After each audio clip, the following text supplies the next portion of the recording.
आदरणीय सम्मानीय भक्त जनों एवं सत्संग प्रेमी भाइयों, श्रद्धा मूर्ति माताओं बहनों, सदगुरु कबीर साहब ने एक शब्द में कहा है, राम नाम भज चेत देख मन माही हो। लक्ष करोड़ जोर धन गाड़े चलत डोलावत बाही हो। दादा बाबा औ परपाजा जिनके यह भूमि भाड़े हो। आंधर भये हियो की फूटी तिन काहे सब छाड़े हो। ई संसार असार को धंधा अंत काल कोई नाही हो। उपजत बिनसत बार न लागे ज्यों बादल की छाही हो। नाता गोता कुल कुटुंब सब इनकर कौन बड़ाई हो। कहें कबीर ये कह राम भजे बिन बूढ़ी सब चतुराई हो। इसमें सदगुरु कहते हैं कि राम नाम भज चेत देख मन माही हो। राम का भजन करो। राम राम रटना और राम का भजन करना, इसमें अंतर है। भजन करने में और भजन गाने में भी अंतर होता है। भजन गा तो सब नहीं सकते हैं, जिसका गला ठीक होगा या भजन याद होगा वही गा सकता है, लेकिन भजन कर सब सकते हैं। आप कहेंगे भजन करना क्या है और गाना तो सब लोग जानते हैं। भजन करना है जीवन से हमारी गंदी आदतें छूट जाएं।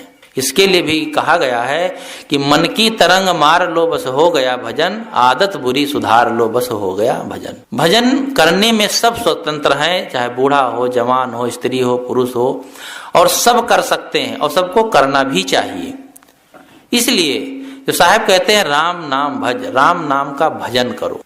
राम हमसे कहीं अलग है, उसे हम प्राप्त करना चाहें तो प्राप्त नहीं हो सकता। जो अलग की चीज होती है वह मिलती नहीं है, और कदाचित मिल गई तो फिर वो अलग हो जाएगी।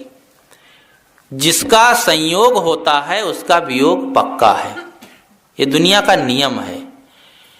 जो मिलता है वो छूटता है, जो जन्म लेता है वो मरता है। इसलिए यदि हमसे कहीं राम अलग है, परमात्मा अलग है, बाहर किसी लोक में है, तो वो मिलेगा भी नहीं। अगर कदाचित मिल भी जाए तो छूट जाएगा। इसलिए जो अपने आप में है उस परमात्मा को हम समझें। सर्वे क्षयांत निचया पतनांता समुच्छया संयोगा विप्रयोगांतम मरणांतम ही जीवितम। सर्वे क्षयांत निचया, जो भी संग्रह किया गया है उसको नष्ट होना है। जो उत्पन्न हुआ है वो नष्ट होना ही है, और सभी उन्नतियों का अंत पतन में ही है, और जन्म हुआ है तो उसका अंत मरण में ही है। तो यह जो मिलता है वो छूट जाता है, लेकिन परमात्मा कभी छूटता नहीं है। एक बार गुरु जी के पास एक युवक आया, साहब एकांत में बैठे थे। उसने कहा कि गुरुदेव परमात्मा कब मिलेगा। गुरुजी ने कहा परमात्मा के बिछुड़ने की तारीख तुम बता दो तो मिलने की तारीख मैं बता दूं। तो बेचारा खड़ा रहा, कहा बैठो, फिर समझाया। कहा जो चीज बिछुड़ी ही नहीं है, जो कभी तुमसे अलग ही नहीं हुआ है, उसके मिलने और न मिलने की बात ही क्या है। वो सदा तुम्हारे पास है। पास भी कहने का एक तरीका है, वो तुम्हारे अंदर विराजमान ही है। अगर परमात्मा से आप अलग हो जाएंगे तो ये जीवन समाप्त हो जाएगा। जिसके अंदर से राम निकल जाए, राम नाम सत्य हो जाता है। तो राम अपने पास है कहने का मतलब हम स्वयं ही उसी में स्थापित हैं।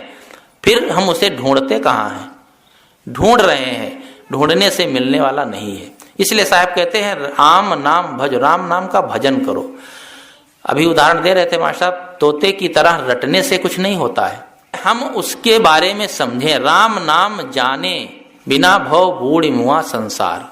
हम राम को मानते हैं, जानते नहीं हैं, यही भटकाव है। सब लोग हैं, हम राम को मानते, कृष्ण को मानते, ईसा को मानते, मोहम्मद साहब को मानते भर हैं, लेकिन उनको जानते नहीं हैं। और जाने बगैर आदमी भटकता ही रहेगा। इसलिए राम को हम जाने, वो है कैसा, कहाँ है, प्राप्ति होगी कैसे। रटने से कुछ नहीं होता है। राम के कहे जगत गति पावे, खाण कहे मुख मीठा। पावक कहे पांव जो डाहे, जल कहे तृषा बुझाई। आग आग कहे तो पैर जल जाए, हाथ जल जाए, और शकर शकर कहे तो मुख मीठा हो जाए, तो मैं मान लूंगा केवल राम राम राम कहने से ही उसे भगवान मिल जाएगा। कहने से नहीं, उसमें डूबने से, उसको जानने से मिलता है। और मिलना भी हमारा एक भटकाव हो जाएगा। वो मिला मिलाया है, बस उसको हमें जानना है। जैसे कोई वस्तु आप रख दे हों और उसको भूल गए हों, ना मिल रही हो, और आपको याद आ जाए तो आप कहेंगे वो मिल गई। तो मिल क्या गई? वो तो थी ही, केवल भूल हो गई थी। एक बार सत्संग हो रहा था तो सब लोग आराम जहाँ करते थे तो वहाँ पैरा बिछाया गया था। तो एक आदमी की घड़ी खो गई। सब लोग ढूंढने लगे, पूरा पैरा उलट डाले, सब अपना अपना बिस्तर देखे, लेकिन मिली नहीं। बहुत देर बाद जब वो ढूंढते ढूंढते, वो आदमी भी ढूंढ रहा था, थक गया, ऐसे अंगड़ाई लिया तो उसका कुर्ता खिसका तो घड़ी हाथ में थी। तो सब कहे घड़ी तो हाथ में तुम्हारे। तब बेचारा लजा गया। आप कहेंगे घड़ी मिल गई, मिल क्या गई? घड़ी तो थी ही हाथ में, भूल हो गई थी, उसे वो विस्मृत हो गया था। तो हम परमात्मा को विस्मृत कर दिए हैं, खोया नहीं है। इसलिए हम उस राम को समझें। जैसे एक तोता है, रटता रहता है राम राम को, लेकिन वो जानता नहीं है। उसे सिखा दो, ऐसे सीख जाता है। कुछ पशु पक्षी ऐसे होते हैं जो उन्हें सिखा दो सीख जाते हैं, लेकिन उसका अर्थ नहीं जानते हैं। अर्थ तो मनुष्य ही जान सकता है। कहते हैं एक आदमी था, तोता को ले जाकर बाजार में बेचता था, बधिक बहेलिया जिसे कहते हैं। तो एक महात्मा ने सोचा कि इनको ले जाकर बेच देगा, इनको लोग पाल लेंगे, या तो पिंजड़े में बंद कर देंगे या मार देंगे। बहुत से तोते थे। बहेलिया से कहा कि इन तोतों को छोड़ दो, इनको छोड़ देंगे तो मेरी आजीविका कैसे चलेगी? तो कहा अच्छा इसका पैसा ले लो। तो कहा ठीक है, पैसा दे दो, ले जाओ अपना।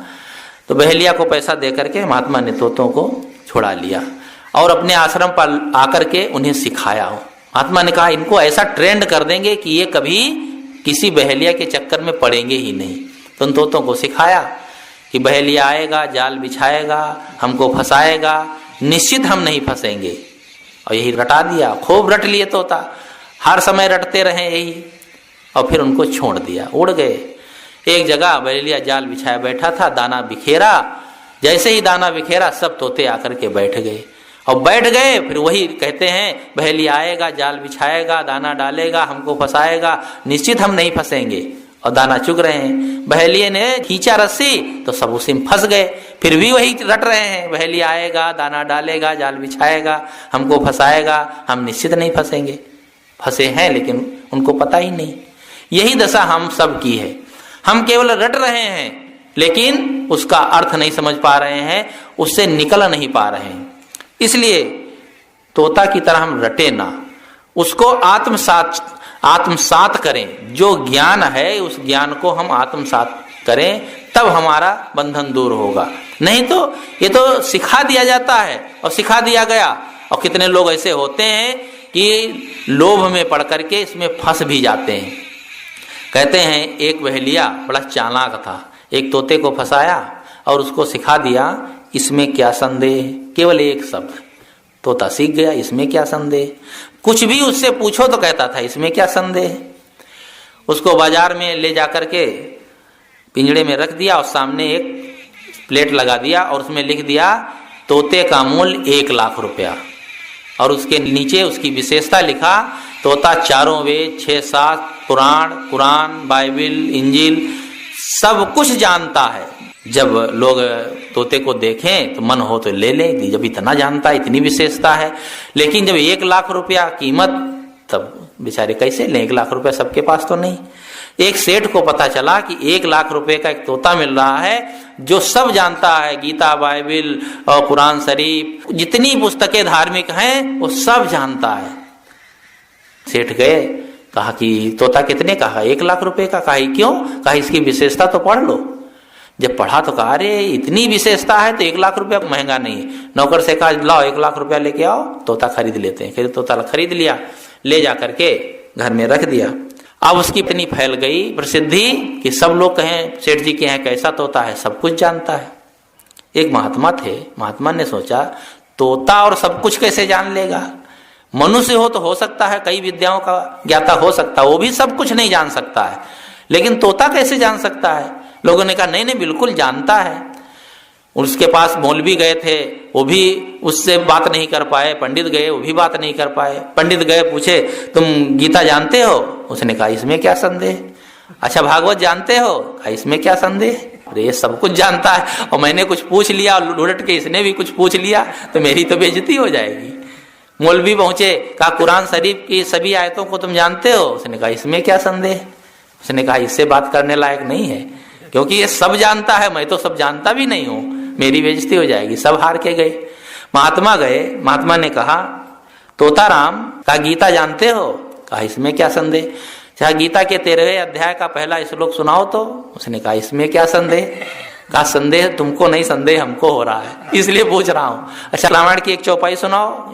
उसने कहा इसमें क्या संदेह। तब महात्मा ने कहा सेठ जी ये तुम्हारा तोता महामूर्ख है, भोंगा बसंत है, ये कुछ नहीं जानता है। कहा क्यों? वो तो कहता हम सब जानते हैं। कहा कहाँ जानता है, पूछो। सेठ ने कहा तोताराम क्या तुम गीता नहीं जानते हो? कहा इसमें क्या संदेह। कहा गीता का एक भी श्लोक नहीं आता। कहा इसमें क्या संदेह। कहा जब मैं 1 लाख रुपए दे करके लाया तुम्हें तो क्या मेरा सारा पैसा पानी में चला गया? कहा इसमें क्या संदेह।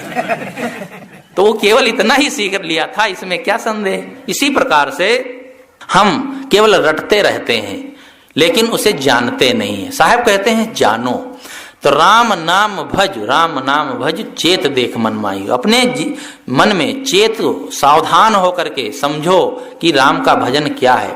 हम राम का भजन करते रहते हैं जीवन भर, लेकिन जीवन से बुराइयां नहीं जाती हैं। हमारे जीवन के दोष दुर्गुण दूर नहीं होते हैं। भजन भी चल रहा है और बुराइयां भी अपने आप वैसे ही वैसी बनी। जीवन के दुख दूर क्यों नहीं होते हैं? क्योंकि जीवन के दुख दूर करने का जो साधन है उसे हम अपनाते नहीं हैं।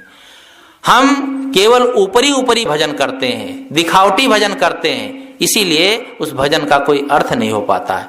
इसलिए साहब कहते हैं सच्चे राम को समझो, असली राम को समझो, उसका भजन करो और ये मन में विचार विवेक पूर्वक करो, भावुकता में नहीं।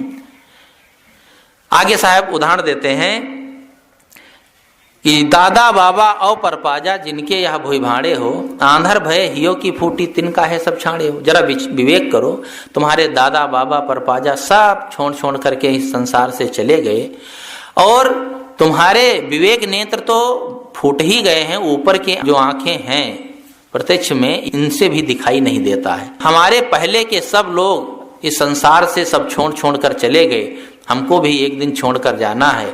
फिर भी हम इतना मोह ममता में आसक्त हैं कि उससे जरा भी छूटना नहीं चाहते हैं कि समय निकाल करके भजन भक्ति करें। साहब कहते हैं तिन काहे सब छाड़े हो, वो क्यों छोड़कर चले गए, इस पर विचार तो करो। आदमी कहाँ विचार करता है। इकट्ठे कर जहां के जर सभी मुल्कों के माली थे, सिकंदर जब गया दुनिया से दोनों हाथ खाली थे। सबके हाथ खाली रहते हैं। इस संसार में जो आता है वो कुछ लेके नहीं जाता है, जाता है तब खाली हाथ ही जाता है। 3 लड़के पढ़ने जा रहे थे। एक लड़के ने कहा पप्पू जब मेरे दादा मरे थे ना तो 1 लाख रुपया छोड़कर मरे थे। दूसरे ने कहा अरे बस 1 लाख। अरे मेरे दादाजी जब मरे थे तो 50 लाख रुपए छोड़कर मरे थे। तो तीसरे ने कहा बस। अरे मेरे दादा जब मरे थे तो पूरी दुनिया छोड़कर मरे थे। तो बात तो सही है, कोई 50 लाख छोड़ के जाएगा बाकी जेब में रख लेगा क्या? अरे कफन में जेब होती ही नहीं है, ले कहां से जाएगा? इसलिए जो यहां से जाता है सब कुछ छोड़ के जाता है। सबसे प्रिय होता है शरीर, वो भी साथ नहीं जा सकता है। जीवन में कुछ साथ में जाता है तो शुभ और अशुभ कर्म जाते हैं या शुभ अशुभ कर्मों के संस्कार जाते हैं, बाकी कुछ जाने वाला नहीं है। उसे ही हम कहते हैं धर्म ही हमारा साथ देता है, बाकी कोई साथ देने वाला नहीं। ना तो धन, ना तो परिवार, ना बंधु बांधव, वो जितने कुछ मिले हैं, जो मिलता है वो छुटता है। ये दुनिया का और प्रकृति का नियम है। कहते हैं एक आदमी को किसी ने झूठे मुकदमे में फंसा दिया तो जज ने कहा गवाही लाओ नहीं तो तुम्हें फांसी की सजा होगी। उसने कहा अरे हमारे तो 3 मित्र हैं, किसी को बुला लेंगे। पहले मित्र के पास गया और कहा मित्र गवाही देना है, मुझे एक झूठे मुकदमे में फंसा दिया गया और मुझे तो फांसी हो जाएगी। तो पहला मित्र कहता देखो भाई मैं घर से टस से मस नहीं होऊंगा, मैं गवाही वाही देने के लिए मित्रता नहीं किया हूं। जब उसने साफ इनकार कर दिया तो सोचा अब क्या करें। तो दूसरा मित्र जो था उसके पास जाता है और कहता मित्र गवाही देना है, मुकदमा में हमें फंसा दिया गया है। उसने कहा हाँ गवाही तो देंगे, लेकिन हम कचहरी को तक नहीं जाएंगे, कचहरी के बाहर ही रहेंगे, अंदर नहीं जा सकते। उसने कहा कचहरी के बाहर रहेंगे तो गवाही क्या जज सुनने बाहर आएगा क्या? कहा नहीं मैं बाहर ही रहूंगा, अंदर नहीं जा सकता हूं। तब उसे लगा कि ये बनेगा नहीं। एक मित्र जो तीसरा मित्र था वो जो कभी कभी मिलता था, उससे कहा कि मित्र मैं मुकदमा में फंसा दिया गया हूं, आपको गवाही देना होगा। उस मित्र ने कहा अरे तुमने अभी तक बताया नहीं, मैं तुरंत चलता हूं, अभी गवाही देकर के तुम्हें छुड़ाता हूं। एक उदाहरण है। इसी प्रकार से हमारे जीवन में भी 3 मित्र हैं। पहला है धन, दूसरा है परिवार और तीसरा है धर्म। धन तो कहता है हम तिजोरी में ही रहेंगे, तिजोरी से टस से मस नहीं होंगे। आपका शरीर छूटता है तो क्या धन आपके साथ में चल देता है? नहीं चलता है, एक कदम भी बाहर नहीं जाता है। और परिवार कहां तक जाता है? शमशान तक। कचहरी के बाहर, यमराज के पास नहीं जाता है। जहां कर्मों के संस्कार आपको ले जाते हैं वहां अकेले ही जाना पड़ता है, वो यहीं साथ छोड़ देता है शमशान तक। तीसरा जो मित्र धर्म है, शुभ संस्कार हैं, वे कहते हैं कि जहां तुम चलोगे वहां मैं चलने को तैयार हूं। तुम्हें यदि फांसी होने वाली है तो उससे भी बचा लूंगा, यानी तुम्हें यदि नरक होने वाला है तो उससे भी शुभ कर्म बचा लेते हैं। स्वर्ग में ले जाने वाले कौन से कर्म हैं? शुभ कर्म ही है। इसलिए वो धर्म ही सच्चा हमारा साथी है। तो मैं कह रहा था कि साहब कहते हैं सब संसार में आए और छोड़ छोड़ करके चले जा रहे हैं। कौन किसके साथ जाता है? जब शरीर छूट जाता है तब इसे कोई रखना नहीं चाहता है। प्रियतन देख भयावन लागी परी निरादर ठामा, प्रेमी राख निकट नहीं सकते गाड़त जाए धरामा। या तो शरीर को गाड़ देंगे, या आग में जला देंगे, या प्रवाहित कर देंगे। शरीर की 4 गतियां होती हैं। आग में जला दिया जाता है, या तो जमीन में गाड़ दिया जाता है, या पानी में प्रवाहित कर दिया जाता है। 3 गतियां तो होती हैं। और एक चौथी होती जो वह ऊंचे टीले पर रख देते हैं और चील गवे खा जाते हैं। एक उनकी परंपरा यह भी है कि संसार से शरीर छूटने के बाद फिर कोई इसको कोई रखेगा नहीं, कोई पसंद नहीं करता। जब शरीर छूटता है तो कहते भैया मिट्टी पड़ी है, कोई नहीं कहता दादा हैं या पिताजी हैं गुरुजी हैं, मिट्टी है। सब लोग समझते हैं मिट्टी। और उसे कोई चाहे रख ले तो रख करके भी करेगा क्या? मिस्र के पिरामिडों में देख आप लोग सुनते ही होंगे कि 1000 साल के शरीर रखे हैं, लाखों करोड़ रुपए दे करके, और अपने पिता के पितामह के शरीर लोग रखवा के रखे हैं, लाखों रुपए खर्च हो रहा है। सोचते हैं कभी विज्ञान ऐसा विकसित हो जाएगा कि हमारे पितामह के शरीर में फिर से जान आ जाएगी, फिर जीवित हो जाएंगे। इसी लालसा में, इसी आशा में उनको रखें। आज तक कोई जीवित नहीं हुआ। इसलिए यह केवल व्यामोह है। जो एक बार शरीर छोड़ के गया वो लौट के नहीं आता है, फिर उसके परिजन रखना नहीं चाहते हैं। एक आदमी बहुत बड़ा मकान बनाया, सेठ था, इतना बढ़िया भव्य मकान बनाया और उसका उद्घाटन होने ही वाला था कि उसका शरीर छूट गया। शरीर लेकर के आए गाड़ी में अस्पताल से, तो लोगों ने कहा कि 1 दिन कम से कम इस मकान में इनके शरीर को रख दो। लड़कों ने कहा अरे ऊपर कहाँ ले जाएंगे, मकान पूरा पवित्र हो जाएगा, गैरेज में रख देते हैं, सवेरे तो ले जाना ही शमशान। 1 दिन के लिए भी उसके शरीर को उस घर में रखना नहीं चाहते। इसलिए हमें सचेत होना चाहिए कि संसार में हम आए हैं तो कुछ धर्म कमा लें, पुण्य कमा लें, दान परोपकार कर लें, नहीं तो इस जीवन में कुछ हाथ, जीवन के बाद कुछ हाथ में लगेगा नहीं, कुछ साथ में जाएगा नहीं। आदमी जीवन भर बेभान रहता है, अंतिम समय में याद आती है आप भजन भक्ति करें। जब आदमी के वश में कुछ रह नहीं जाता है, न तो धन वश में रहता है, न शरीर वश में रहता है, न परिवार के लोग काम करते हैं, तब वो सोचता अब करें भजन भक्ति। तब क्या होता है? तब तो अंतिम समय में कुछ भी नहीं बनता है। सारे काम जवानी में और भजन भक्ति बुढ़ापा में। ये आदमी का व्यामोह, यह आदमी की बहुत बड़ी भूल है। और यह करना चाहिए जब से चेते तब से सही। कहा कबीर जान दे वही। जब तक हम नहीं समझ पाए थे, लेकिन जब हमारे समझ में आ जाए तब से इस कार्य में हमें लग जाना चाहिए। नहीं तो परिवार के लोग तो सब लेते ही हैं। एक आदमी था महाकंजूस, कभी कुछ दान पुण्य परोपकार नहीं किया। अंतिम समय आ गया तो उनके मित्रों ने कहा अरे भैया कम से कम अंतिम में ही कुछ दान पुण्य कर लो, थोड़ा शुभ संस्कार बना के जाओ, नहीं खाली हाथ जाना होगा। न कभी भजन किया, न भक्ति किया, कुछ किया ही नहीं। तो कैसे तुम्हारे अच्छे संस्कार बनेंगे? मुंह से तो बोल नहीं पाता था। उसने इशारा किया अपने लड़कों से कि कुछ ले आओ, पैसा कौड़ी हम दान कर दें। तो जब वो हाथ उठाकर इशारा किया, मित्रों ने कहा कि तुम्हारे पिताजी क्या कह रहे हैं? दरअसल दीवाल में तहखाना था, उसमें रखा था पैसा, तो इशारा कर रहा था कि वहां से निकाल लाओ। तो लड़कों ने कहा अब क्या कह रहे हैं? वो कह रहे हैं कि जो पैसा था इन सब मकान दीवार बनाने में लगा दिया है, अब मेरे पास कुछ नहीं है, इसलिए उंगली उठा करके बता रहे हैं। तो बेचारा बोल तो नहीं पाता था, रोने लगा कि देखो लड़के जानते हैं इसमें पैसा रखा है लेकिन वो देना नहीं चाहते हैं। तो कहा पिताजी रो क्यों रहे हैं? कहा इसमें कौन सी बड़ी बात है, अरे उनका शरीर छूट रहा है, परिवार छूट रहा है, मोह ममता में रो रहे हैं। और वो बेचारे रो रहे थे कि अंतिम में मेरे द्वारा एक पैसा ये बच्चे दान नहीं करा रहे हैं।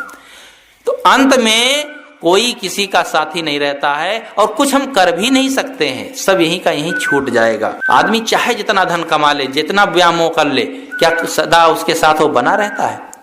कितना हम कमाएंगे? एक सेठ पैसा इतना कमाया था कि उसे पता भी नहीं था, जैसे आजकल टाटा अंबानी को कहाँ पता होगा हमारे पास कितना धन है, अंदाजा लगा लेते होंगे। तो इतना धन था कि उसको पता नहीं। तो मुनीम से पूछा कि ये बताओ कि मेरे पास कितना धन है और बिना कुछ काम धाम किए मेरी कितनी पीढ़ियां आराम से बैठे बैठे खा सकती हैं? मुनीम ने कहा 1 सप्ताह बाद बताऊंगा। 1 सप्ताह में हिसाब किताब लगा करके आया और कहा सेठ जी आपके पास इतना धन है कि आपकी 35 पीढ़ियां यदि कुछ ना करें, बैठे बैठे खाएं तो भी खा पी सकती हैं। सेठ ने जैसे सुना बेहोश हो गया, गिर गया, पानी छिड़का गया। कहा सेठ जी आप बेहोश क्यों हो गए? कहा ये बताओ मेरी 36वीं पीढ़ी क्या खाएगी? अब 35 पीढ़ी तक व्यवस्था है, अब 36वीं की भी चिंता उसको है। लगता है कि जितनी पीढ़ियां होंगी सब लुंज पुंज होंगी, उनके हाथ पैर नहीं होंगे, वो कमा नहीं पाएंगे। आदमी का कितना व्यामोह। पूत कपूत तो का धन संचय, अपूत सपूत तो का धन संचय। पुत्र को पुत्र है तो धन इकट्ठा करोगे तो शराब कबाब में गंवा देगा, बेकार में खो देगा। और यदि सुपुत्र है तो खुद कमा लेगा, खुद अपनी मेहनत से उन्नति कर लेगा। इसलिए संग्रह करने की जरूरत नहीं है। साहब कहते हैं दादा बाबा ओ परपाजा जिनके यहाँ भूमि भाड़े हो, आंधर भय हियो की छूटी तिन काहे सब छाड़े हो। सब ये सब छोड़ छोड़ के क्यों जा रहे हैं? हमारे पास धन है तो उसका सदुपयोग करें, अपने जीवन में निर्वाह में लगाएं, परिवार का निर्वाह करें, उससे जो बचे उसको सद्मार्ग में लगाएं, धर्म परोपकार में लगाएं, दीन दुखियों की सेवा में लगाएं। कहीं सामाजिक कार्य हो रहा है, अस्पताल बन रहा है, स्कूल बन रहा, वहां पर कुछ करें। हमको चाहिए कहीं ना कहीं अपने धन को लगाएं, नहीं तो धन की 4 गतियां होती हैं, सब लोग जानते हैं। चोर ले जाएगा कि राजा टैक्स में ले जाएगा, आग में जल जाएगा, विनाश हो जाएगा। कुल मिलाकर के उसको नष्ट ही होना है यदि हम उस धन का सदुपयोग नहीं किए। लेकिन आदमी इतना कंजूस होता है कि कौड़ी कौड़ी जोड़ कर रखता है, चमड़ी चली जाए लेकिन दमड़ी जाने ना पाए। और ऐसे आदमी का इस संसार में भला नहीं हो सकता है। एक सेठ था, उसके पास बहुत धन, और इतना धन था कि कई मकान बना रखे थे, वो सब किराए पर चलते थे। उसके कोई पुत्र नहीं था, संतान कोई थी नहीं, सेठ और सेठानी 2 ही लोग। लेकिन व्यामोह धन कमाने का, खूब बड़ा मकान बनाया, खूब किराया आता था। एक बार एक महात्मा घूमते घामते पहुंच गए, सेठ से कहा सेठ जी 1 महीना तुम्हारे यहाँ रहना चाहता हूँ, बरसात का महीना है, कहाँ जाएं? सेठ ने कहा बिल्कुल, अमुक नंबर का कमरा खाली है, ले जाओ ये चाबी और जाओ, उसमें रह सकते हो 1 महीना, तो क्या 2 महीना रहो। महात्मा जी गए और 1 महीना तक कमरे में रहकर भजन वजन करते रहे। जब 1 महीना बीता तो लाकर चाबी सेठ को पकड़ाए और कहा सेठ जी ये चाबी पकड़िए और मैं चलता हूँ। सेठ जी ने कहा किराया? कहा किराया? हाँ। कहा 10 रुपये किराया दीजिए ना। कहा 10 रुपये किराया? कहा हाँ। अरे भाई मैं फ्री में थोड़े रखा हूँ। महात्मा ने कहा मैं तो समझता था कोई साधु महात्मा को भी 1 महीना नहीं रखेंगे। कहा ये सब नहीं चलता है, हम साधु महात्मा कुछ नहीं मानते जानते। अगर ऐसे माने तो हम ऐसे सेठ नहीं बनते, एक एक पैसा इकट्ठा करके सेठ बना जाता है, किराया देना पड़ेगा। महात्मा ने कहा मेरे पास किराया तो है नहीं। अरे कहीं भक्तों के यहाँ गया भी नहीं, कहाँ से आएगा? कोई खेती बाड़ी तो है नहीं, किराया नहीं है, कहाँ से दूं? कहा नहीं किराया तो देना पड़ेगा, ऐसे मैं नहीं छोड़ सकता हूँ। महात्मा ने सोचा ये बड़ा जड़ जीव से पाला पड़ा है, कोई उपाय करना पड़ेगा। उन्होंने अपनी झोली से एक सुई निकाली, कहा ये सुई रखो सेठ जी। कहा अरे 1 पैसे की सुई मैं क्या करूंगा? कहा ये सुई बड़े काम की चीज है। कहा क्या? कहा देखो जब तुम और सेठानी मरना तो मरोगे तो निश्चित है स्वर्ग में शायद ही प्रवेश मिलेगा। अगर मर करके तुम इस सुई को साथ में लाओगे और मैं जहां स्वर्ग और नरक के फाटक होंगे वहीं बैठा मिलूंगा, और तुम्हारा दाखिला नरक में होगा तो भी मैं कोशिश करा के स्वर्ग में दाखिल करा दूंगा। सेठ ने सोचा, रे बहुत अच्छी बात, अरे 10 रुपए के किराए में स्वर्ग का टिकट मिले, कौन नहीं लेने को तैयार होगा। महाराज बहुत कृपा आपकी, आप मुझे सुई दे दीजिए और आप पधारिए। महात्मा ने अपना बोरिया बिस्तर उठाया, चल दिए, सुई लिए और सेठ मारे खुशी में घर गए और सेठानी से कहे, सेठानी आज बहुत अच्छा किराया मिला। कहा क्या मिला? कहा ये सुई मिली। अरे सुई तो 1 रुपए की भी नहीं होगी। अरे कहा सुई की कीमत नहीं है, इसकी विशेषता ये है कि जब हम दोनों मरेंगे तो इस सुई को साथ ले चलेंगे। और वो जो महात्मा रहे थे ना अमुक नंबर के कमरे में, उन्होंने कहा है कि स्वर्ग और नरक के जो फाटक होंगे वहीं बीच में हम बैठे मिलेंगे, सुई आप दिखाएंगे मैं समझ लूंगा वही सेठ का जीव है, बस तुम्हें स्वर्ग में दाखिल करा देंगे। सेठानी ने कहा, तुम रहे मूर्ख के मूर्ख भले ही सेठ हो गए। कहा क्यों? अरे कहा भले मानुस, जब हम मरेंगे तुम मरोगे, हमारा शरीर यहीं रह जाएगा, हम लोगों के हाथ यहीं रह जाएंगे, ये सुई लेकर कैसे चलेंगे? सेठ ने कहा हाँ ये तो मैं सोच ही नहीं पाया, लगता है ये महात्मा नहीं कोई ठग है। दौड़े, महाराज जी आप कहाँ जा रहे हैं? रुको। कहा तुम मुझे ठगे जा रहे हो? अरे जब मैं मर जाऊंगा, मेरी सेठानी मर जाएगी, दोनों का शरीर यहीं रह जाएगा, हाथ भी यहीं रह जाएंगे, तो सुई ले कैसे जाएंगे? महात्मा ने कहा तब भी तुम्हारी आंखें नहीं खुल रही, एक सुई भी नहीं ले जा पाओगे और करोड़ों की संपत्ति ले जा पाओगे, 10 रुपए के लिए परेशान कर रहे हो। तब सेठ की आंखें खुल गई कि महात्मा मुझे समझाने के लिए कह रहे थे। उन्होंने बस उसी दिन से अपना पूरा मकान धर्मशाला घोषित कर दिया और कह दिया कि इसमें जो भी रहे फ्री में रहे, मुझे अब नहीं चाहिए, जो धन है वही मेरे लिए बहुत है। तो आदमी की आंखें जब तक नहीं खुलती हैं तब तक भटकता रहता है। साहब कहते हैं, दादा बाबा औ परपाजा जिनके यह भूमि भाड़े हो, आंधर भय हियो की छूट फूटी तिन काहे सब छाड़े हो। ई संसार असार को धंधा अंत काल कोई नाही हो, उपजत बिनसत बार न लागे जो बादर की छाही। ये सोचना चाहिए कि जो संसार का धंधा है ये बेकार है। आप कहेंगे हम कमाते हैं, रुपया कमाते, पैसा कमाते, नौकरी मजदूरी करते हैं, व्यापार करते हैं, तो ये असार क्या है? भाई जीवन निर्वाह के लिए सब करना पड़ेगा। जीवन निर्वाह के लिए जो धंधा करते वो असार नहीं है। जो इस संसार में हम अपने मन को चिपका रखे हैं यही धंधा असार का है। इसलिए साहब कहते हैं, दादा बाबा ओ परपाजा जिनके अब भाड़े हो, आंधर भय हियो की फूटी तिन काहे सब छाड़े हो। नाता गोता कुल कुटुंब सब इनकर कौन बड़ाई हो। इस संसार में इनकी कौन सी बड़ाई है? आदमी अहंकार में जीता है। जब आदमी के पास धन हो जाता है तो वो जमीन पर पैर नहीं रखता है, कहीं ऊंचे पद पर पहुंच जाता है तो वो जमीन पर पैर नहीं रखता है। अहंकार जब आदमी के आ जाता है तो निश्चित है उसके जीवन का पतन शुरू हो जाता है। क्योंकि धन, पद, रूप, विद्या, यश जो कुछ हमें मिलता है वह एक दिन छूटने वाला है। ये रूप कब तक रहेगा? माना कि तुम रूपवान हो, लाखों में एक मनोहर हो, परंतु रूप का कौन भरोसा, जो रूप स्वयं ही नश्वर है। ये स्वयं नश्वर रूप है। एक बार बीमारी आ जाए तो सारा रूप खराब हो जाता है। सुंदर से सुंदर आदमी ऐसा कुरूप दिखने लगता है। हाथी के समान ताकत वाले वे भी एक दिन निस्तेज हो जाते हैं। गामा पहलवान कहते हैं कि 2 कारों को पकड़ लेता था तो मजाल है कारें आगे बढ़ जाएं, लेकिन जब वही शिथिल हुआ, लकवा उसे मार गया तो अपना दाहिना हाथ बाएं हाथ से उठा नहीं पाता था, पड़ा रहता था। ऐसी ये घटनाएं नहीं है, जीवन में सबके आती हैं। हमें जो अहंकार होता है धन बल का, पद का, ये अहंकार एक दिन छूट जाएगा। सदा अहंकार नहीं रहता है। रावण ने अहंकार किया था कि मैं टूट सकता हूं लेकिन झुक नहीं सकता हूं। उसका अहंकार कहां चला गया? 1 लख पूत 1.25 लाख नाती और ता रावण घर दिया न बाती। चाहे जो जितना अहंकार कर ले, एक दिन उसका अहंकार चूर चूर होना ही है।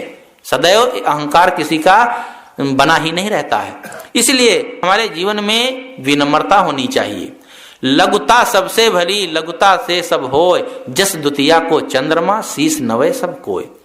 विनम्रता सबसे अच्छी चीज है। विनम्रता ऐसी चीज है कि उसको सब सिर झुकाते हैं। जिस पेड़ में फल अधिक लग जाते हैं वो पेड़ झुक जाते हैं। झुकना ही बड़प्पन का मापदंड होता है। इसलिए हमारे मन में, हमारे जीवन में विनम्रता होनी चाहिए, लघुता होनी चाहिए। आदमी अहंकार में ऐसा उतावला हो जाता है कि किसी को समझता ही नहीं है, अपने आगे किसी को गिनता ही नहीं है। लेकिन जब शेर को सवा शेर मिल जाता है तब उसे पता चल जाता है। एक दरोगा जी थे, तो उनकी आदत थी कि सबको परेशान करना, बात बात में गाली देना, तुतकारना, फटकारना, बहुत परेशान करते थे। कोई अपराधी है तो और नहीं अपराधी है तो सबको डांटते फटकारते रहते थे। एक बार एक निरीक्षक आने वाले थे, एसपी साहब, तो उनके साथियों ने कहा, दरोगा साहब आप हर समय गाली वाली दिया करते हैं, ध्यान रखना जब निरीक्षक साहब आएंगे, एसपी साहब किसी को गाली न देना। अरे बिल्कुल तुम सही कहो, मैं किसी साले को गाली नहीं दूंगा। कुछ भी बोलते थे तो बिना गाली के बोलते ही नहीं थे, सबको डांटे, सबको परेशान करें, निरपराध लोगों को फंसा देते थे, जेल में बंद कर दें, पैसा ले लें, ऐंठ लें, सब लोग परेशान थे। दो लड़कों ने सोचा, जरा बुद्धिमान लड़के थे, आजकल के तो बच्चे बड़े बुद्धिमान होते, छोटे छोटे बच्चों में भी तीव्र बुद्धि होती। जो जनरेशन पहले 15-20 साल में समझदारी रखता था, आज वही 2-3 साल के बच्चे जानते। 4 साल का हुआ तो पूरा कंप्यूटर खोल के बना देगा। बूढ़े बूढ़े जानते ही नहीं कहाँ लगाना, कहते हैं मामा के घर में मोबाइल लगा दो, तो लड़का लगाता है, क्योंकि तीव्र बुद्धि है। जिस समय जो जन्म लेता है उसी माहौल में वो ढल जाता है। वैसे भी बुद्धि तेज होती है।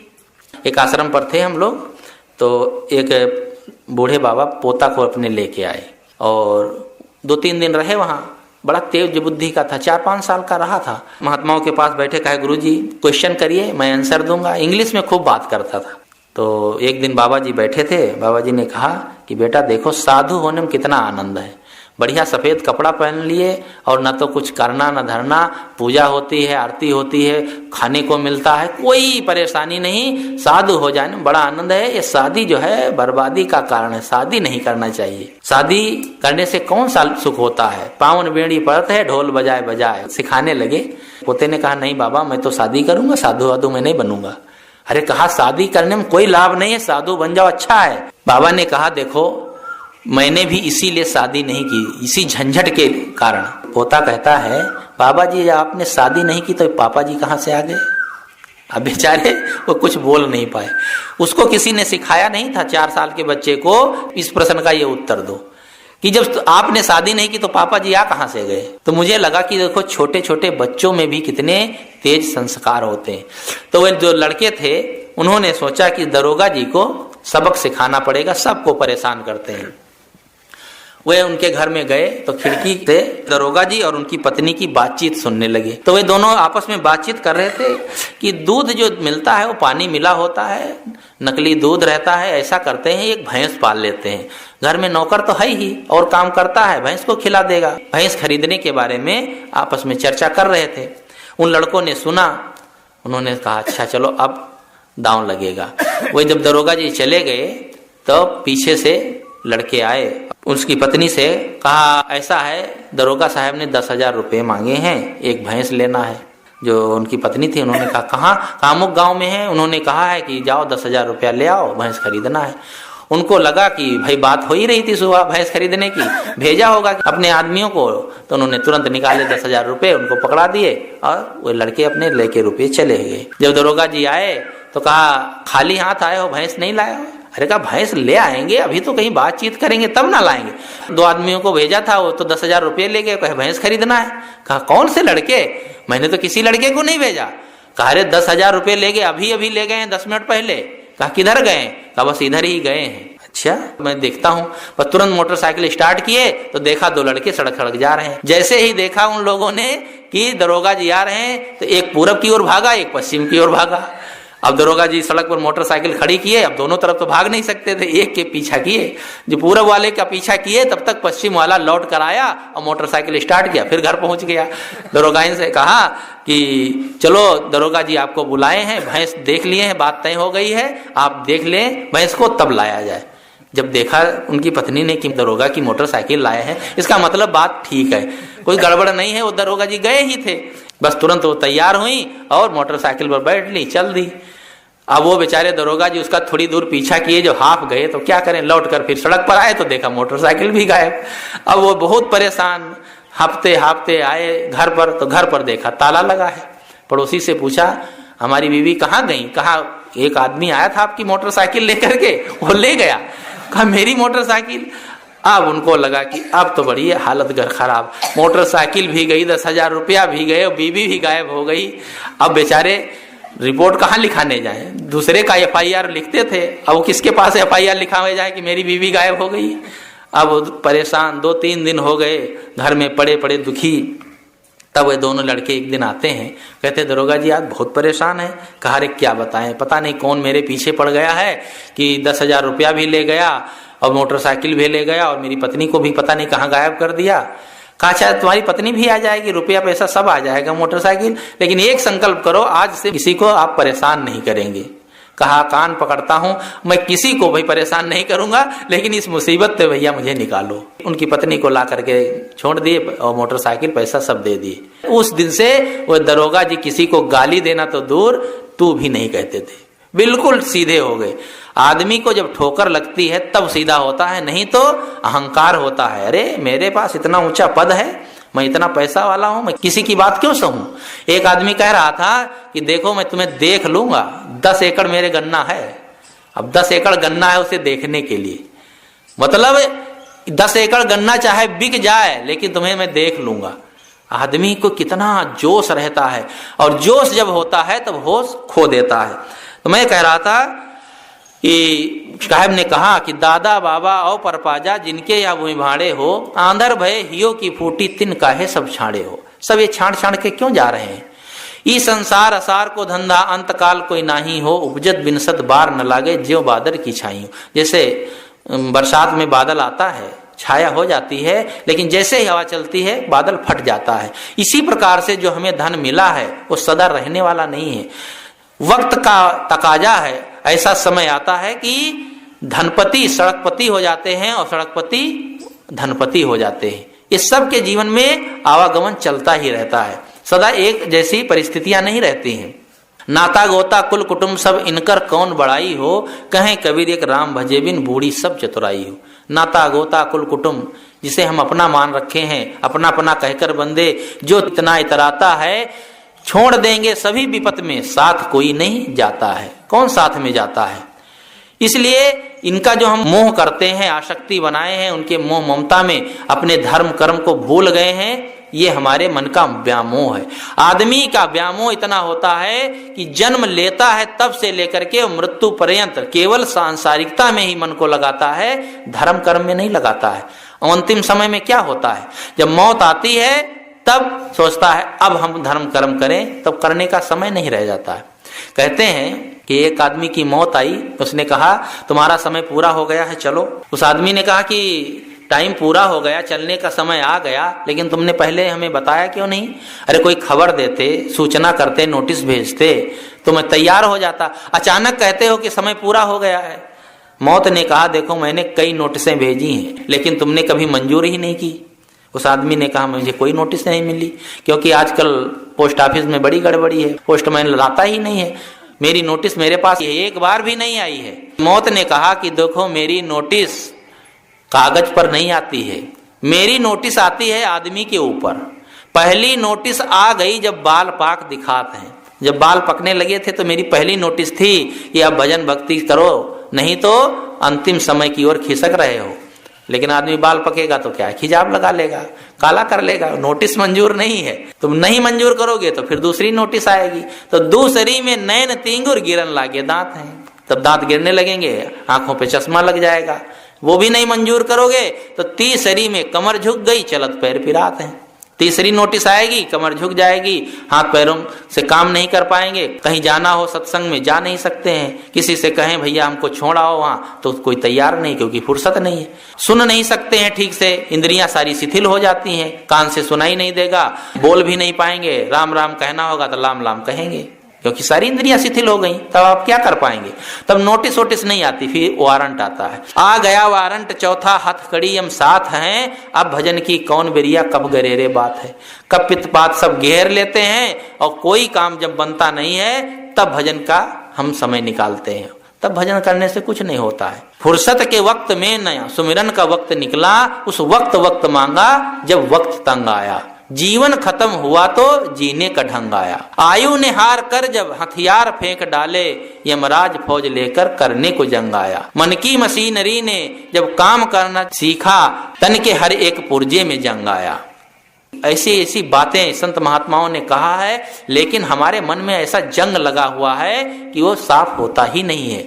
हम भटकते रहते हैं, जीवन भर केवल धन धन पद प्रतिष्ठा इसी के अंदर पड़े रहते हैं, केवल भौतिकता के चकाचौंध में उलझे रहते हैं। सोचते ही नहीं है कभी भजन भक्ति का भी समय निकालें। जामनगर में एक शमशान घर बना है, तो वहां पर एक चक्र बना हुआ था, सप्त जीवन चक्र। 7 दिन का मनुष्य का जीवन है। सोमवार से लेकर रविवार तक 7 दिन होते हैं। सोमवार को बच्चा पैदा हुआ, मंगलवार को बड़ा हुआ, पढ़ने गया, बुधवार को नौकरी मिली, गुरुवार को शादी हुई और शुक्रवार को बीमार हो गया, शनिवार को अस्पताल गया, रविवार को मर गया। 7 दिन में जीवन खत्म हो गया। हम लोग घूमते घूमते उसके एक चपरासी से पूछे, भाई सप्त जीवन चक्र बना हुआ है, इसमें ये क्यों नहीं दिखाया गया कि अमुक दिन उसने भजन किया, भक्ति किया? उसने कहा, करता कब है मनुष्य? इतना ही तो करता है। पैदा होते है, पढ़ाई लिखाई करता है, नौकरी चाकरी करता है और कमाता धमाता है, मर जाता है, और करता ही कहाँ है कुछ। इसीलिए तो जो जीवन चक्र बनाया गया है, ये संसारियों के जीवन का असली रूप है। अकबर इलाहाबादी एक कवि हुए हैं, उन्होंने कहा है कि ओ मेरे अहबाब क्या कारे नुमाया कर गए, ओ मेरे अहबाब क्या कारे नुमाया कर गए, बीए किए नौकर हुए, पेंशन मिली और मर गए। पढ़े लिखे नौकरी चाकरी किए, फिर रिटायर हो गए तो पेंशन मिलने लगी, और फिर अंतिम में राम नाम सत्य हो गया। कभी बैठ करके भजन भक्ति ध्यान साधना कुछ भी नहीं किए, जीवन में खाली हाथ चले गए। आदमी जब आता है अपने संस्कारों की गठरी लेकर के आता है, लेकिन यहां से शुभ संस्कार बना के नहीं जाता। जो हम लेके आते हैं प्रारब्ध कृत संस्कार, उन्हीं संस्कारों से हमें इस जीवन में शुभ अशुभ लाभ हानि होते हैं। लेकिन जब यहां से जाते हैं तो कोई भी अच्छे संस्कार हम बना के नहीं जाते हैं और खाली हाथ चले जाते हैं। इसलिए हमें खाली हाथ नहीं जाना है, अच्छे संस्कार बना लेना है। मनुष्य जीवन की कितनी विशेषताएं गाई गई हैं, मानस में देख लीजिए, चाहे कहीं भी किसी भी धर्म ग्रंथ में देख लीजिए, मनुष्य जीवन की इतनी विशेषताएं बताने पर भी किसी की आंखें नहीं खुलती हैं कि इससे हम भजन भक्ति सत्संग साधना करके अपने जीवन का कल्याण कर लें। इसलिए साहब कहते हैं कि नाता गोता कुल कुटुंब सब इनकर कौन बड़ाई हो, कहें कबीर एक राम भजे बिन बूढ़ी सब चतुराई हो। सारी चतुरता आदमी की डूब जाती है। परिवार समाज जिसके बीच में हम रहते हैं सदा तो रहने नहीं आए, और सबका अपना अपना स्वार्थ होता है। उपनिषद में बात कही गई है, पति पत्नी के लिए पत्नी को नहीं चाहता है, अपने लिए चाहता है। पत्नी पति को पति के लिए नहीं चाहते, अपने लिए चाहती है। इसी तरह विस्तार से दिया गया, सब अपने लिए चाहते हैं, अपने स्वार्थ के लिए चाहते हैं। स्वार्थ जब किसी का सिद्ध नहीं होता है तब उसको दुत्कार देता है। स्वार्थ सिद्ध नहीं होता है तो आदमी भूल जाता है। स्वार्थ के लिए ही संसार में संबंध बनता है। हर माता पिता लड़के का पालन पोषण करता, यही मन में भावना होती है कि बड़ा होगा तो कमाएगा और हम आराम से जीवन काटेंगे। जिनके बच्चे नहीं होते हैं उनको यही दुख रहता है कि हमारे बच्चे नहीं है तो हमें कौन बुढ़ापे में पानी देगा। अरे बुढ़ापे में पानी नहीं, आपके अच्छे संस्कार हैं तो दूध देने वाले मिल जाएंगे। और अगर अच्छे नहीं संस्कार हैं और अच्छे बच्चे नहीं हैं तो आपके चाहे 10 बच्चे हों, देखो दशरथ को मरने के समय कौन पानी देने वाला था? 2 बच्चे चले गए जंगल और 2 ननिहाल में थे। मरने के समय एक बूंद कोई पानी डालने वाला था, 4-4 बच्चे थे। अब आपको चिंता है कि बच्चे नहीं हैं तो हमें पानी कौन देगा? आदमी अपने जीवन को अपने ऊपर निर्भर नहीं रखता है, अपने भाग्य पर निर्भर नहीं रहता है। वो सोचता है कि दूसरे से हमें सुख मिलेगा। कोई किसी के लिए कुछ करता नहीं है। जो हमारे प्रारब्ध में होता है उतना ही मिलता है। आदमी सोचता है कि अपना कोई बच्चा हो, दूसरे तमाम बच्चे हैं उनकी सेवा नहीं कर सकते हैं। अपना बच्चा हो जो हम मुंह उखाड़े, तब लगता है कि ये ठीक है। अपना पराया दुनिया में है ही कौन? अरे जिनका संबंध हुआ है इसी जीवन में तो हुआ, इसके पहले तो नहीं था, अब आगे कहाँ रहेगा? बात को हमें समझना चाहिए कि सब स्वार्थ का संबंध है। एक संत थे, उनके पास एक जिज्ञासु आया करता था, तो बहुत साधना भक्ति में लगा रहे। जब थोड़ा बड़ा हुआ तो उसकी शादी कर दी। शादी कर दी तो भी वो आना जाना आश्रम प्रबंध नहीं किया। तो उसकी जो पत्नी आई थी, कहा सास ससुर ने, बेटी तुम्हारा पति यह आश्रम पर बहुत जाता है, संत महात्माओं के बीच बहुत बैठता है, समझा बुझा के रखना, सावधान रहना, नहीं तुम्हारे हाथ से निकल जाएगा। उसने कहा मैं ऐसा मंत्र मारूंगी कि ये लौट करके जाएंगे ही नहीं, आश्रम छोड़ ही देंगे। बस उसने अपना प्रेम जाल फैलाया और ऐसे प्रेम जाल में उसे फांसा कि वो धीरे धीरे आश्रम पर संतों के बीच जाना बंद कर दिया। तो जब संत मिले तो कहें भैया तुम आते नहीं हो? कहा अरे घर से फुर्सत नहीं मिलती है, पत्नी कहती है तुम चले जाते हो अच्छा नहीं लगता है, और माता पिता कहते हैं बहुत काम रहता है, महाराज फुर्सत नहीं रहती है, अब कैसे आऊं? तो महात्मा ने कहा देखो ये जितने चाहने वाले हैं ना ये सब स्वार्थी हैं, अपने स्वार्थ के लिए चाहते हैं, तुम्हारे कल्याण के लिए कोई नहीं चाहता है।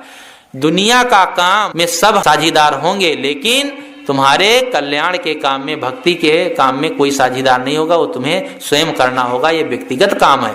इसलिए भजन भक्ति भी करते जाओ, घर में परिवार की सेवा भी करो। लेकिन वो कहता था नहीं, सब लोग बड़े प्रेम से रखते हैं, स्वार्थ के लिए नहीं, हमें बहुत चाहते हैं। अच्छा कहा एक दिन तुम परीक्षा कर लो। कहा अच्छा कैसे करें महाराज? कहा घर में आज जाना और जा करके मरणासन अवस्था में पड़ जाना, सांस तो रोक लेते हो, प्राणायाम तो कर ही लेते हो, लोग जान लें कि ये मर गया है, और अपना पैर खंभे में जोर से फंसा के रखना जिससे कि तुम्हें जल्दी उठा करके लोग शमशान न पहुंचा दें, इसलिए पैर को खंभे में फंसा लेना और सांस रोक लेना, फिर मैं आ जाऊंगा तुम्हें दिखा दूंगा कितना तुम्हें घर के लोग चाहते हैं। वो गया, बस वैसा ही किया, एक खंभे में जोर से पैर फंसाया और चिल्लाया और बस सांस को रोक लिया। जब सांस रोक लिया, पत्नी आती है, देखती है, अरे ये तो मर गए। उसने सोचा आज ही खीर बनाया था और खीर रखी है और पति मर गए, यदि मैं चिल्लाना शुरू करूंगी तो खीर कौन खाएगा, तो पहले जाती हूँ खीर रखी उसको खा लेती हूँ, फिर उसके बाद रोना शुरू करूंगी, क्योंकि रोना तो 2-3 दिन तक रहेगा, जब तक लोग आते रहेंगे रोना ही बना रहेगा, इसलिए खा लेती हूँ। जा करके खीर उर खाया और वो टुकुर टुकुर देख रहा है कि ये सब क्या तमाशा हो रहा है। अब फिर रोना शुरू हुआ, माँ रोने लगी, पत्नी रोने लगी, भाई रोने लगे, सब रो रहे हैं। तब तक गुरु महाराज आ गए। सबने कहा गुरु महाराज आपका चेला तो चल बसा। गुरु महाराज ने देखा नब्ज, कहा कि हाँ चेला तो चला गया, लेकिन एक उपाय है। कहा गुरु महाराज जल्दी बताओ कौन सा उपाय है? कहा उपाय ये है कि अगर इसके बदले में कोई दूसरा अपना शरीर छोड़ दे तो ये जिंदा हो सकता है। तो सब चुप, कौन शरीर छोड़ दे? माता से कहा माता जी अब तो तुम बूढ़ी हो गई हो, तुम्हारा बच्चा जो है जीवित हो जाएगा, तुम शरीर छोड़ दो। ऐसा है मेरे पास ये पुड़िया में दवाई है, इसको खा लो, बस तुरंत शरीर छूट जाएगा और ये जिंदा हो जाएगा। माता ने कहा देखो अब बुढ़ापा आ गया है, 2 बच्चे और हैं, उनके सारे में जी लूंगी, अब जो चला गया उसके लिए क्या रोना है। वो भी नकार दी, पिता भी नकार दिया। पत्नी ने कहा अब जो शरीर छूट ही गया है और फिर मान लो जीवित भी हो जाएंगे और हम मर जाएंगे तो हमें क्या फायदा मिलेगा, उसने भी नकार दिया। तब कहा जब तुम सब लोग नहीं तैयार होते हो तो क्या करूं, मैं ही खा लेता हूं। कहा हाँ महाराज आपके आगे ना पीछे कोई, आप खा लीजिए, आपको तो एक दिन निर्वाण प्राप्त करना ही है, मोक्ष प्राप्त करना है, आपके चेला जीवित हो जाएगा, आपका सारा काम ये करेगा, आप शरीर छोड़ दीजिए और मेरा बेटा जिंदा हो जाए। उन्होंने पुड़िया की दवाई खाई, दवाई क्या वो मिश्री पीस कर लाए थे, मुंह में डाला और पानी पी लिया। अब कहा चेला राम, कहा गुरु महाराज सब सुन रहे हो ना? कहा सब सुन रहा हूं। और महाराज इतना ही नहीं, जब हमको ले जाना चाहते थे तो खंभे में जो पैर फंसाया था तो कह रहे थे अगर पैर नहीं छूटेगा तो खंभे को तोड़ देना। तो पत्नी ने कहा खंभा मत तोड़ो, इसका पैर ही क्यों नहीं काट देते हो, तो लाश ही हो गया। तब उन्हें लगा कि देखो मुझसे किसी प्रकार से लोगों का प्रेम नहीं है, केवल स्वार्थ का प्रेम है। मैं बहुत बड़ी भूल में था जो अपना परमार्थ छोड़ करके, धर्म का, भक्ति भजन का काम छोड़ करके इतनी मोह ममता में गड़ गया था, वो सावधान हो गया। इसी प्रकार से जीवन में आदमी असावधानी में जीता है। तो साहब कहते हैं नाता गोता कुल कुटुंब सब इनकर कौन बड़ाई हो, कहें कबीर एक राम भजे बिन बूढ़ी सब चतुराई हो। राम का भजन हम नहीं करेंगे तो हमारी सारी चतुरता डूब जाएगी। आदमी बहुत चतुर है, बहुत चालाक बनता है, कहीं पढ़ लिख लेता है तो बड़ा होशियार हो जाता है कि हमारे समान कौन है, और उस होशियारी को चतुराई से दूसरों को बेवकूफ बनाने में लगाता है। लोग कहते हैं अरे गया वहां पर ऐसा हाथ मारा, क्या बताएं, उसको फंसा दिया और इतने रुपए ऐंठ लिया, समझता है कि मैं बहुत बड़ा काम कर रहा हूं, लेकिन दूसरों को धोखा दे करके, ठग करके जो धन इकट्ठा किया जाता है वह धन कारगर नहीं होता है। वो धन एक दिन मूल को लेकर के भी चला जाता है। इसलिए उसमें चतुरता नहीं करनी चाहिए, चालाकी नहीं करना चाहिए, अहंग नहीं करना चाहिए कि मैं बहुत कुछ जानता हूं। एक आदमी नाव पर बैठा, नाविक से बात करने लगा। अकेला नाविक था और अकेला वो सवार। उसने कहा कि ये बताओ कि तुम कुछ अंग्रेजी वगैरह जानते हो? नाविक ने कहा मैं अंग्रेजी क्या, मैं तो पढ़ा लिखा ही नहीं हूं, तो अंग्रेजी क्या जानूंगा, अंग्रेजी तो कुछ नहीं जानता हूं। कहा तुम्हारी 1/4 जिंदगी बेकार चली गई। थोड़ी दूर और चला, उसने कहा अच्छा तुम भूगोल वगैरह कुछ जानते हो? भैया मैं कुछ नहीं जानता हूं, मैं पढ़ा लिखा ही नहीं हूं, भूगोल क्या जानूंगा। कहा तुम्हारी आधी जिंदगी बेकार चली गई। मेरी जिंदगी चली गई, मैं पढ़ा लिखा नहीं हूं इसलिए। कहा और क्या, जब तुम कुछ जानते ही नहीं हो, भूगोल ना इतिहास ना अंग्रेजी ना विज्ञान, कुछ नहीं जानते हो, तुम्हारी जिंदगी आधी बेकार चली गई। तब तक तूफान आया और नाव डगमगाने लगा कि अब नाव डूब जाएगी। तो उसने कहा पंडित जी आप तैरना जानते हैं? कहा नहीं जानता हूं। कहा मेरी जिंदगी तो आधी बेकार गई, आपकी पूरी जिंदगी बेकार होने जा रही। मैं तो कूद के निकल रहा हूं, वो तो कूदा और तैर कर पार हो गया, नाव डूब गई, उसी में डूब गया। ऐसी हमारी दशा है। हम सोचते हैं हम सांसारिक उपलब्धियां प्राप्त कर लिए, हम सफल हैं। ये हमारी जिंदगी की सफलता नहीं है। हमारी सफलता है हम तैरना सीखें, नदी में नहीं, भवसागर तैरना। जो भवसागर तैरना जान लेगा उसकी जिंदगी कभी डूब नहीं सकती है। वो भले ही संसार की कोई चीज जानता हो या ना जानता हो, वो पढ़ा लिखा हो या अनपढ़ हो, गरीब हो अमीर हो, स्त्री हो पुरुष हो, कोई भी हो, जो अपने जीवन को भवसागर से पार कर लिया मानो उसका बेड़ा पार हो गया।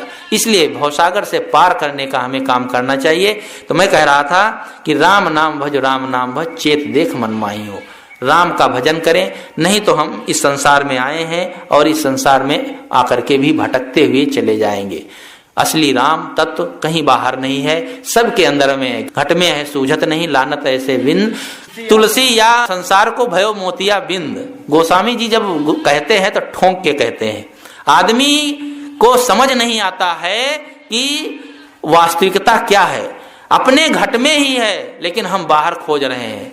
बाहर क्यों खोज रहे हैं? कि हमारी इंद्रियां सब बाहर ही देखती हैं। इंद्रियां इतनी बहिर्मुख हो गई हैं कि हम अंदर झांक ही नहीं पाते। जो हमें दिखाई देता है बाहर का ही दिखाई देता है, अंदर का दिखाई ही नहीं देता है। इसलिए कहा गया कि पानी में मीन प्यासी मैं सुनसुनी आवत हाथी।